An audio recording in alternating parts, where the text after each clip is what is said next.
Hi, my name is Zeus Kang. I'm the CEO and co-founder of Husby.com. In this video, Husby University presents What Will the Seller Leave in the Property?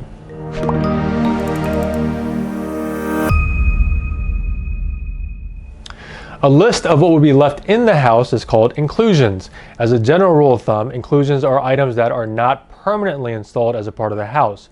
For example, a built-in bookshelf would not be an inclusion. A storage unit, refrigerator, washer and dryer, tables and chairs would be considered inclusions. If the seller intends to take everything with them, there will be no inclusions. However, if the buyer and seller have agreed to certain items as a part of the sale of the house, the seller will need to provide the buyer a list of items within a specified period of time noted in the purchase agreement.